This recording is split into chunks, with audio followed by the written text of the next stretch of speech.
So the thing I was most excited for going into PAX was to try out the indie games. Because that is what Peanut Games Media is all about. That's what we're here for. And there were a lot this year. I went to PAX last year. There were a decent amount. I want to say maybe like 2 to 3 dozen indie games across sort of like one big block. Yeah. This year there were like 3 blocks of indie games, and we did not accumulated get around to all of them. It accumulated like half of the expo hall. It was Again, insane. they were making up for the lack of big studios, which is really cool to see because a lot of these games that at PAX Aus are Australian made, and most of them are Melbourne made. Yeah. So this was just awesome to walk around and to see what our neighbours are working on. Our neighbours. Exactly. That's it. My mate down in Fitzroy, he's making a game called Footy Bash. He is. We'll talk about that one. Yeah, we'll get there. But the first one we tried out was called Daemon Masquerade, and it was made by one guy.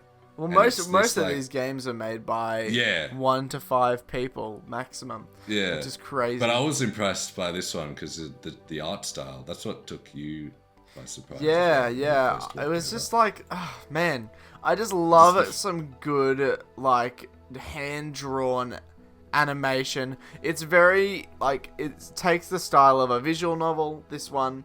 There's a demo on Steam right now at the moment, and it's set in the mid-90s as well. And just, man, I love it. And this game comes out in a week. It comes out 23rd of October. That's it. It was, so by a guy named Callum Page. There you go. Was this Melbourne-based? I forget. I think so. Yeah, I forgot to take note of where it was made. But it was Australian. Yeah, supernatural detective game inspired by anime like Death Note and Fate Stay Night and games such as the Ace Attorney series. So, yeah, I think, like, man... Ace Attorney, they're still making games, they're still making collections, but I think like this is such a cool genre. Yeah, check it out if you're a fan of the genre. Want to try some Australian games, some Melbourne-made games. A good Aussie visual novel. Exactly. But yeah, another one we checked out. This one was on the PAX Indie Showcase, which is where they showcase like 6 indie games on their website. So this was one I was looking forward to going in to the convention. And it's called Ascending Inferno. They do have a demo out at the moment, which we do have some gameplay up on the channel, so check that out. But yeah, this game had a huge draw at PAX. There was a big crowd around it. Yeah. And it's made by 10 people. Opalon Studios are the developers. Yeah. It's made by 10 people in Canberra, I believe. Yes. And it comes out. Our nation's capital. It's sponsored by. That's right. It's sponsored by Albo. Well, it is. Honestly, it is because there was a grant, right? There was a it's the Screen Australia grant that they acquired. Yeah, good on them, man. Good on them. You can see every dollar on screen. It's It does beautiful look game. Pretty. I'm a huge fan of the art style, and this comes out 28th of October. So you can either buy Sonic X Shadow Generations or Ascending Inferno, one of the two. On the same day. Yeah. Ooh. I know, it's tough. I'll be playing both at the same time. And it was actually the winner of the Oz Indie Showcase at PAX this year. It was? Yeah. Yeah, it deserves it. Yeah. But yeah, beautiful. I played a bit of it. I didn't play it at the show because it was so busy there. But I did play it again. You got the exclusive scoop, bro. Got that scoop, and it's hard. So it's a rage game where you have to like kick this soccer ball up through the whole game, like through every level. You're trying to escape hell with the ball, which is the soul of like someone who's died. That's hence the name, Ascending Inferno. Ascend. Exactly, you gotta ascend the Inferno. And then so like the gameplay wise, it is smooth as hell. Like I don't really do anything on accident playing the game. Like every time I mess up, I'm like, I know exactly what I could have done better. It's like your Super Meat Boys, and you're getting over it in that case where it's like if you make a mistake, you know it was you that did it. And I think that's great. It's very frustrating. It can be very frustrating, but like not in a bad way. But that's the point. That's the aim of the game, man. Exactly. But yeah, the ball can just like fall down. Yeah. Physics-based there'll be one hole games, at the top of the level, and it will just fall all the way to the bottom, and then you have to start again, which is fun. Yeah. So if that sounds like your thing, play it. You might be throwing your controller. There's a free demo as well. Just give it a go, mate. Exactly. Just try it out. The demo was very generous. It was quite long. Yeah. I played it for like maybe like 40 minutes. Did you link the demo in your video? Yes. Yeah, okay. So check that out. The next game was Footy Bash. Footy Bash, yay! Footy Bash, yes. This game was at PAX last year. This is the only game I played last year that was here again this year. I am very excited for this. I love this game, honestly. We played this on the show floor. 4-player, sort of brawler, arcade FIFA style game, you know? Yeah. It's football rules. You know?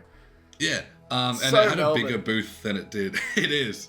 But yeah, the booth this year was bigger than it was last year. They I think PAX gave them a bit more room. They had this whole desk set up with joysticks and buttons. Yeah. Just to make it feel more like a classic arcade game. It was excellent. I had so much fun on this game, and the people, like the developers there, were so friendly. Like they taught you how to do it and everything. Mark and Daniel. Yeah, shout out Mark, shout out Daniel. 2-man team, and then the art from the game is made by a student from RMIT. Yes. Who I've forgotten the name of, but yeah, the art, they had a big mural behind or around the screen of the art for the game. The AFL, mate, they need to sponsor this game. I think it is such a good get, especially because obviously AFL has, you know, their own dedicated licensed games and that type of thing. Yeah. But this is such a good extension of the the atmosphere. Like, because obviously, I was wondering, like, how hard it is to get the AFL license. Probably, it's probably just too expensive. Yeah, who knows, man. Well, I mean, if they're able to shell out $5 million for Katy Perry at the grand final, I think they can give a little bit back. They can sponsor, Footy Bash. But Danger Thumbs, which is the studio. Yeah, amazing. I'm looking forward to this. There's a tentative release date of 2024. I would highly recommend this, especially if you're a fan of the AFL. Yes. Yeah.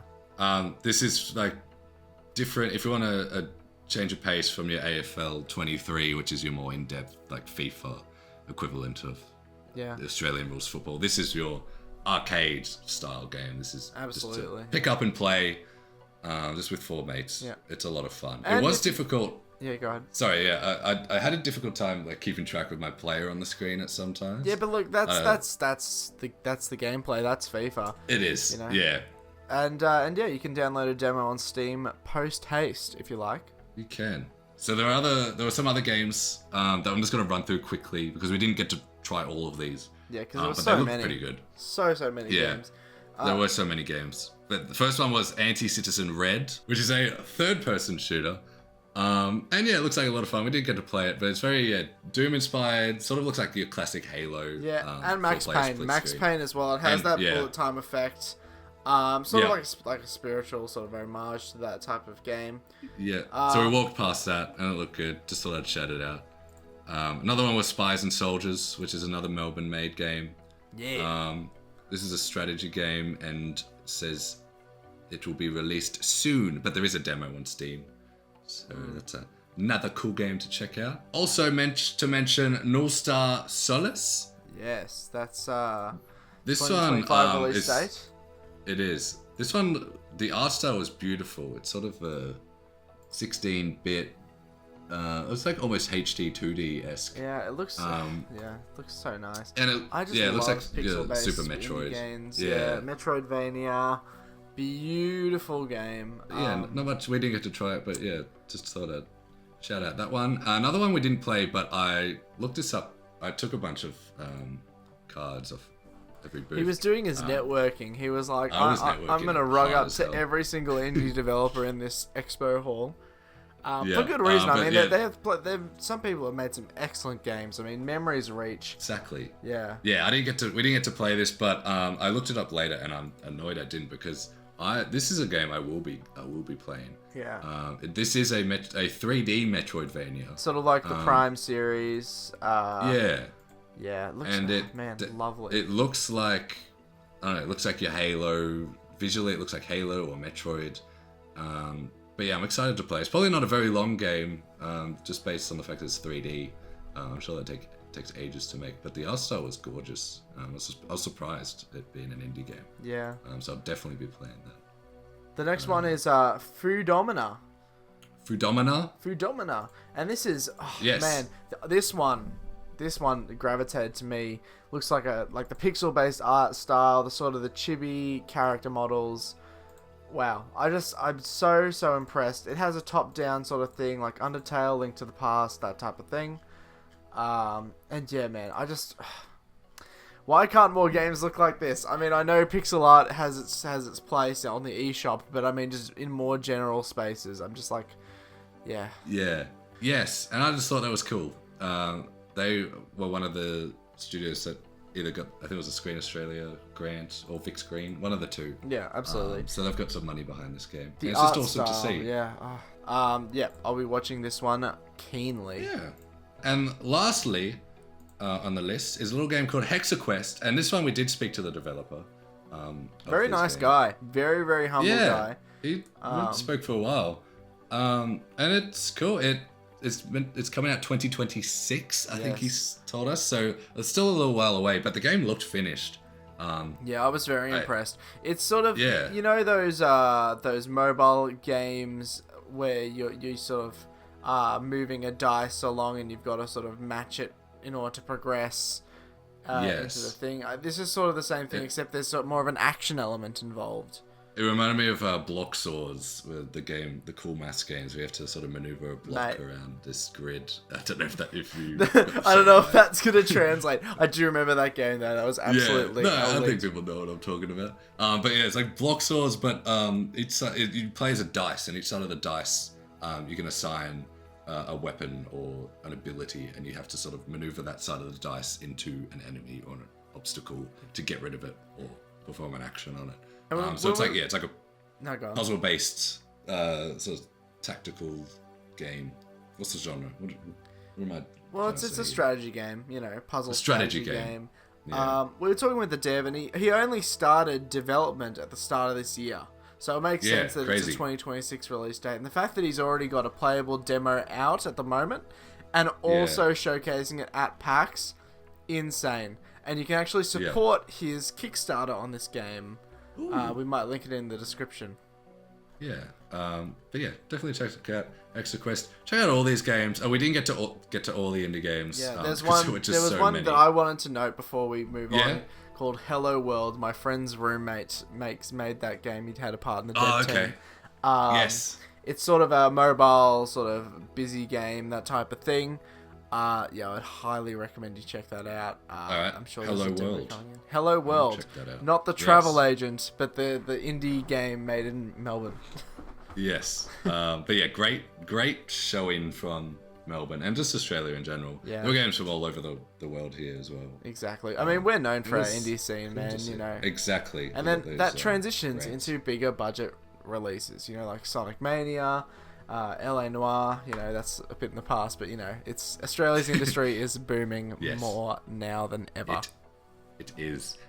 Before we wrap up, I forgot to mention Mouse for Hire, which is another it's an indie game, but it had a full-on booth here, and it's like a first-person shooter that's sort of reminiscent of Cuphead, where it's a old-timey art style. But we sort of walked past it and had a look, but we didn't play it because again, this one was very popular. Probably the most popular indie game. But again, the sort of the hand-drawn, cartoony Cuphead art style, so beautiful. I love these unique sort of art styles in games, especially when the AAA market is so sort of samey with their sort of their aesthetics. Yeah. So yeah, it's so refreshing to see from the indie scene.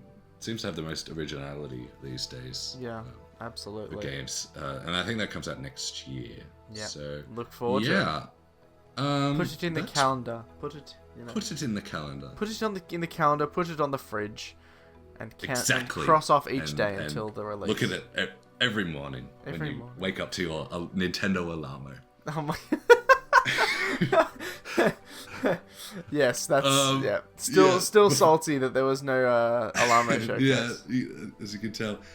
Before we wrap up, Matt, anything else you want to mention? Yeah, well, look, there were a few different things here and there I wanted to bring up. Obviously, speedrunning was a big part of PAX 2024. We took a little gander at a Mario 64 speedrun, which was lovely to see. That's right. There were speedruns happening all throughout the weekend. The Super Metroid, and I think that the weekend ended off with a Doritos game speedrun.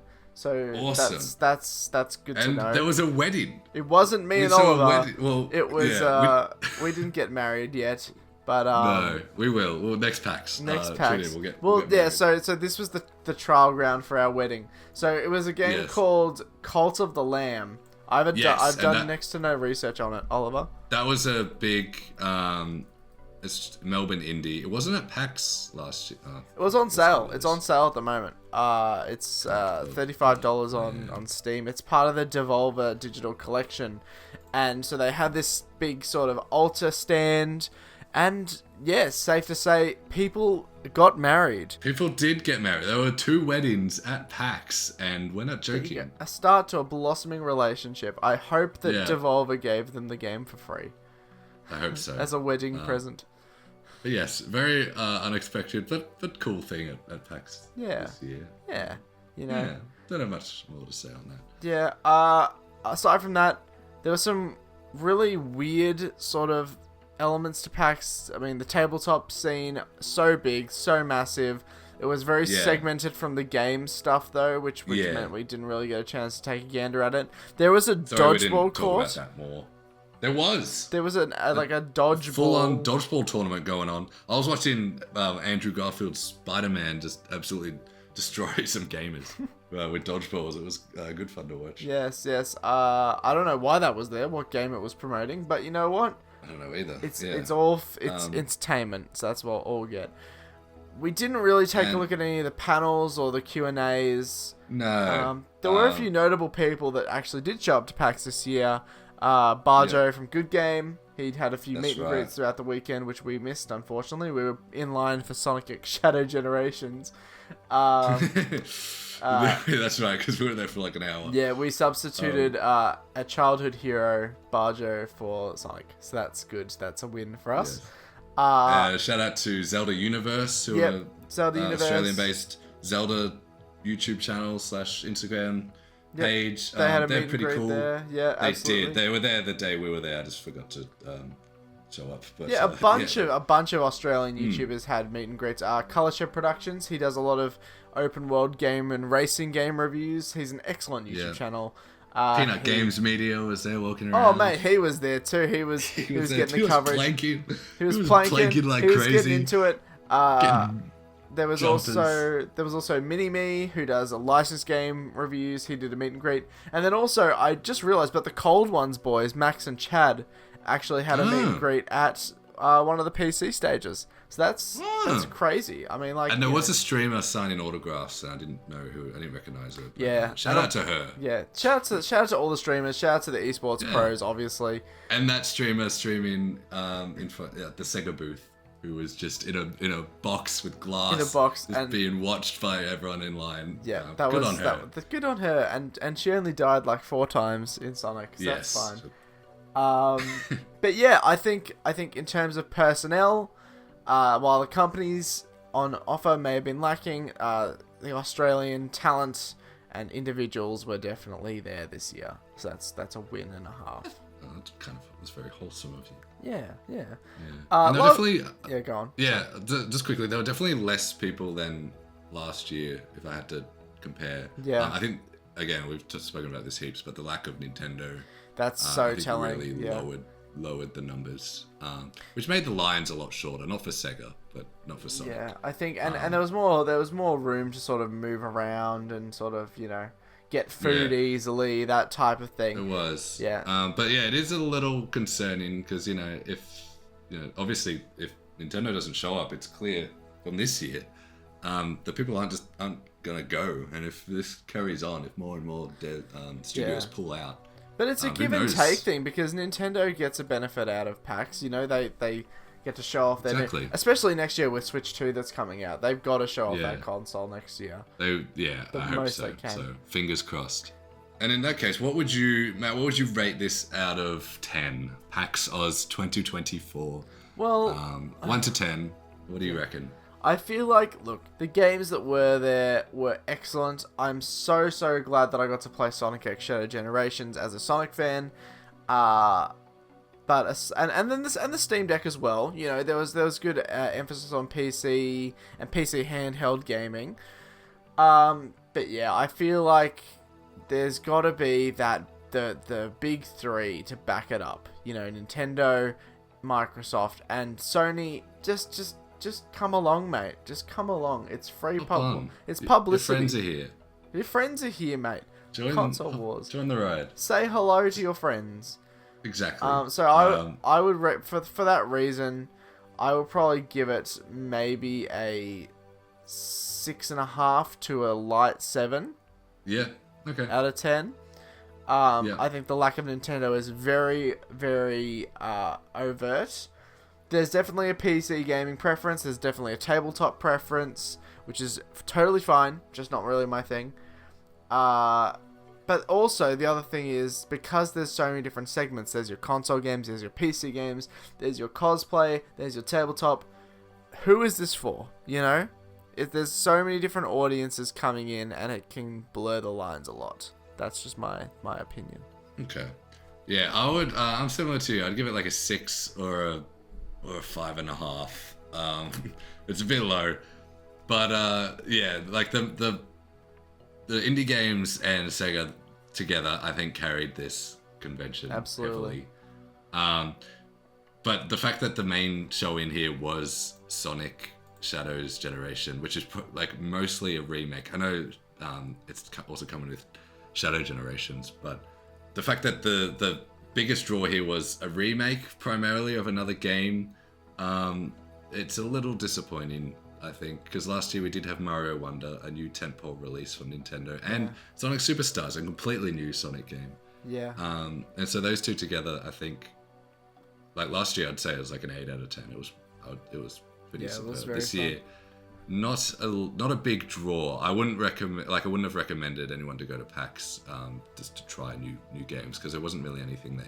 Yeah. But indie game wise, like 10 out of 10. It definitely showed up in the indie game department. Yes, they showed up. They delivered, and like I generally could have just spent the whole day there.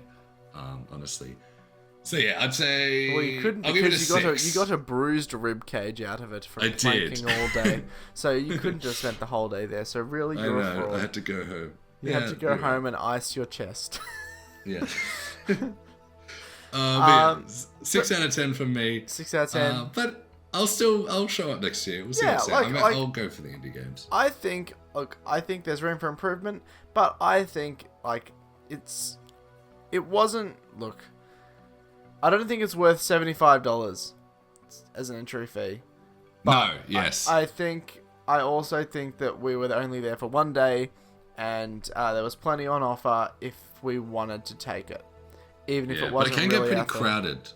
So like, if they did drop the price to say like $30, $40, I feel like the crowds would get just a lot worse. More big, yeah. It is a bit of a price to pay for what you get. But yeah, I'm willing to fork it out. Yeah, just for Sonic.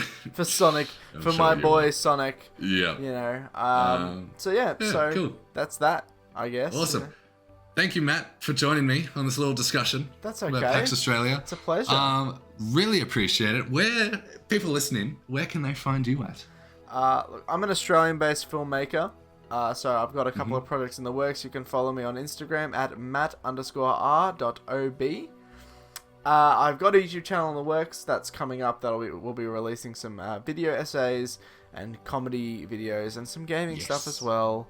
Old normal boot stuff if that's your forte. Stay tuned to the Insta. To the Insta and to the YouTube, which coming up. There'll be links below. Go check him out. Give him a follow. Like his stuff. That's it. And yeah, he's got a couple films coming out, which I'm excited for. One of them I may or may not be in. That's it. Well, you'll just have to watch it to find out, mate. Jeez. See the watch planking guy. Anyway, you can find me at Peanut Games Media. We're on YouTube, we're on Twitter, we're on Threads and Instagram and all of the above. I think we have a TikTok as well, where we do shorts, indie news, Australian games news. Longs as well. And this is our first long, so... That's it. And you know what, we might do some more, depending on if this is fun, if you guys like this. Yeah, so let us know what you think in the comments below. What did you think of PAX Aus if you went? Will we be going next year? I will be there next year. Matt, what do you think next year? Well, mate, if you take me along, I'll definitely be there. If I pay for his... if you're my badge, date, I'll be he'll there. come along. Awesome. It's a date. Anyway, thanks for listening. We'll see you later. Bye.